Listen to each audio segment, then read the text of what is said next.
So WhatsApp guys, হাজির হয়ে গেলাম আরো এক দুর্দান্ত লেভেলের ক্যামেরা স্মার্টফোন নিয়ে। বলছিলাম ভিভো V60 সিরিজের সাকসেসর V70 Elite এর কথা। অবশ্য V70 কে নিয়েও কথা বলবো। গাইস, এখন পর্যন্ত আমরা যে জানতাম ভিভোর V সিরিজ লুকস, ডিজাইন আর ক্যামেরা ফোকাস হয়, বাট এবার ব্যাপারটা আরো মজার। কেননা এবার শুধু ডিজাইন আর ক্যামেরাই নয়, পারফরমেন্সও যুক্ত হয়েছে। অবশ্যই এসব কিছু এই ভিডিওতে জানাতে যাচ্ছি। আর সাবস্ক্রাইব না করে থাকলে এখনই করে ফেলুন। তাহলে আসুন ভাই শুরু করি আজকের ভিডিওটি।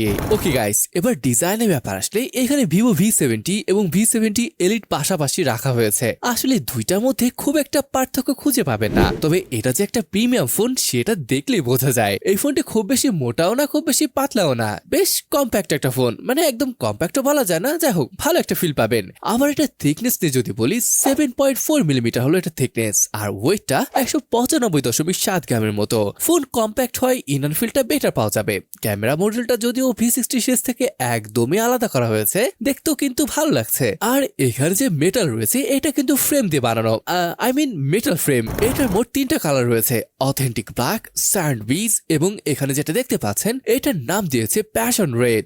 প্যানেলে অবশ্যই গ্লাস দিয়েছে, জাস্ট এটার ব্ল্যাক ভার্সনটা হলো ফাইবার গ্লাস। ওকে, এবার যদি এটা পোর্সার বাটনে বলি, নিচের দিকে রয়েছে স্পিকার গ্রিল, মাত্র 3টি মাইক্রোফোন, USB Type-C পোর্ট, আর এখানে দেখতে পাচ্ছেন সিম কার্ড ট্রেটিকে। লেফট হ্যান্ড সাইডে কিছুই নেই। উপরের দিকে এগেইন স্পিকার গ্রিল, আর ব্লাস্টার এবং নয়েজ ক্যান্সেলিং মাইক্রো রয়েছে। রাইট হ্যান্ড সাইডে পাওয়ার আর ভলিউম বাটনটিকে খুঁজে পাবেন। ফ্রন্টে প্রোটেকশন হিসেবে থাকবে শর্ট সেন্সেশন কোর। এছাড়াও এখানে 5 স্টার HGS এর সার্টিফিকেশন রয়েছে ড্রপের জন্য। অলরাইট ভাই, চলেন এই ফোনের আরো এক চমৎকার দিক, এটার ডিসপ্লে নিয়ে কথা বলি। এখানে আসলে ব্যবহার করা হয়েছে 6.59 ইঞ্চির 1.5 রেজুলেশন যুক্ত LTPS AMOLED ডিসপ্লে। এখানে 120 হার্জ এর রিফ্রেশ রেট রয়েছে, আর এটা যেমনটা বললাম LTPS ডিসপ্লে, যার মানে 1690 120 হার্জ এমন ভাবে এর রিফ্রেশ রেট পরিবর্তন হবে। আবার যদি বেজেল নিয়ে বলি, সত্যি এটার বেজেল খুবই পাতলা, মাত্র 1.2 মিলিমিটার হলো এটা থিকনেস। এটি আমার দেখা পাতলা বেজেল গুলির মধ্যে একটি হবে, এবং এর বেজেল গুলি একই আকারের, মানে ইউনিফর্ম সাইজে। সব বুঝতে পারছেন, খুবই মনোমুগ্ধকর একটা ডিসপ্লে পাচ্ছেন।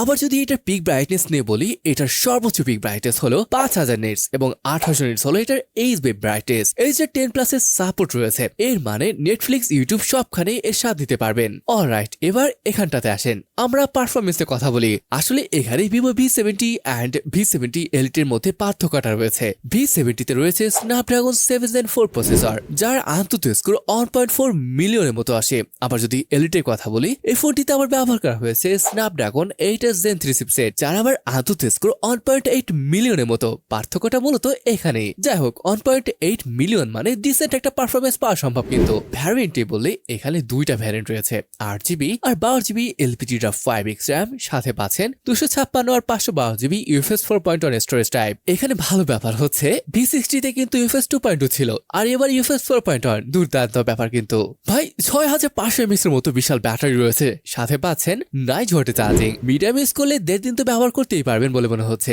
CPU স্টেবিলিটি স্কোরে কিন্তু ভালোই ছিল, 74% হলো এটার স্কোর। গাইস দেখুন, V70 Elite আপনি সহজেই 1-2 ঘন্টা ধরে BGMI এবং COD খুব আরামে খেলতে পারবেন। তবে যদি আপনি কিছুটা graphically intensive game like Genshin impact game play করেন, আমার মনে হয় অ্যারাউন্ড 55-59 FPS খেলতে পারবেন। অবশ্যই গেম খেলে ফোন গরম তো হবেই, তবে কোনো প্রকার ল্যাগ ছাড়া কিন্তু আপনি গেমিংকে চালিয়ে যেতে পারবেন। COD 120 FPS এবং 90 FPS এ BGMI খেলতে পারবেন। ওএসএ বললে এখানে পেয়ে যাবেন অরিজিন OS 6। আমার মনে হয় B সিরিজের এটাই প্রথম out of the box origin OS রয়েছে, বেস অন Android 16। 4 বছরের মেজর অ্যান্ড্রয়েড আপডেট এবং 6 বছরের সিকিউরিটি আপডেট এখানে পেয়ে যাচ্ছেন। গ্লাস মরফিক UI দেখতেও দারুণ লাগছে। এছাড়া এখানে অনেক AI ফিচার্স রয়েছে কিন্তু, এই যেমন AI সার্চ, এরপর অরিজিন আইল্যান্ড, এটা দুর্দান্ত ভাবে কাজ করে। এছাড়া আপনি কাস্টমাইজ করতে পারছেন। হ্যাঁ, যদিও এখানে থার্ড পার্টি অ্যাপ আছে, এমনকি এমন একটা প্রিমিয়াম ফোন হওয়া সত্ত্বেও এর সেট আপ করার সময় 12টা অ্যাপ আসে। হ্যাঁ, স্কিপ কিন্তু করতেই পারছেন চাইলে। সেন্সর ভাই সবই রয়েছে। ভালো বিষয় হচ্ছে এখানে আল্ট্রাসোনিক ফিঙ্গারপ্রিন্ট সেন্সর রয়েছে, ফেস আনলক তো রয়েছে, আর এগুলো একদম পারফেক্ট ভাবে কাজ করে কিন্তু। কানেক্টিভিটি নিয়ে যদি বলি, এখানে 5G 1240 VoLTE, Wi-Fi 6, Bluetooth 5.4, NFC সহ Wi-Fi কলিং এর সাপোর্ট আপনি পেয়ে যাবেন। হ্যাঁ, SMS সাপোর্টটা এখানে পাচ্ছেন না। অলরাইট, এই ফোনে হিরোকে নিয়ে এবার কথা বলা যাক। এটা V সিরিজের ফোন, তাই অবশ্যই এটা ক্যামেরা ফোকাসই থাকবে। 50 মেগাপিক্সেলের প্রাইমারি সেন্সর, আর একটা 50 মেগাপিক্সেলের টেলিফটো, যেটাতে 3x পর্যন্ত অপটিক্যাল জুম এবং আপ টু 100x পর্যন্ত ডিজিটাল জুম করতে পারবেন। আর একটা 8 মেগাপিক্সেলের আল্ট্রা ওয়াইড সেন্সর থাকবে। এমনকি এখানে যে সেলফি সেন্সর রয়েছে, এটাও 50 মেগাপিক্সেলের। আর ভাই ফটোগুলো এখানে দেখতেই পাচ্ছেন কতটা চমৎকার লাগছে দেখতে, স্পেশালি যদি এইচডি এর কথা বলি। এমনকি সবগুলো সেন্সরে যদি দেখেন দেখবেন সবগুলো এইচডি এ ভালো ছবি নিতে পারে।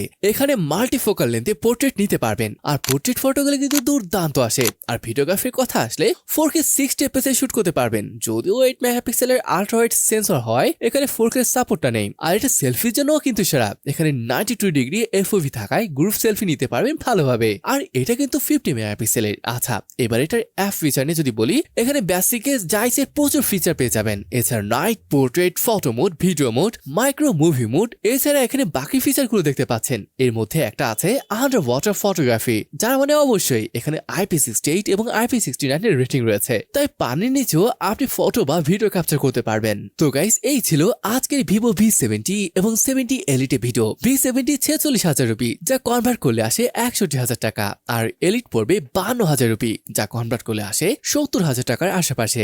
গাইস, যদি আপনি ভিভো V60 এর সাথে কম্পেয়ার করতে যান, ডেফিনেটলি বিশাল আপগ্রেড আনা হয়েছে এবার। এমনকি এবার পারফরমেন্সে অনেক আপগ্রেড চলে এসেছে, যেটা গত বছর কিন্তু ছিল না। এখানে পারফরমেন্স, লুক, ডিসপ্লে, ডিজাইন, এর ক্যামেরা সবই ভালো লাগার মতো। তো গাইস, এই ছিল আজকের ভিডিওটি। কেমন লাগলো ফোনটি তা কমেন্ট করে জানাতে পারেন। তাহলে আজকের ভিডিওটি এখানেই শেষ করছি, দেখা হবে পরে কোনো অসম ভিডিওতে। ততক্ষণ পর্যন্ত ভালো থাকুন, সুস্থ থাকুন, আল্লাহ হাফেজ।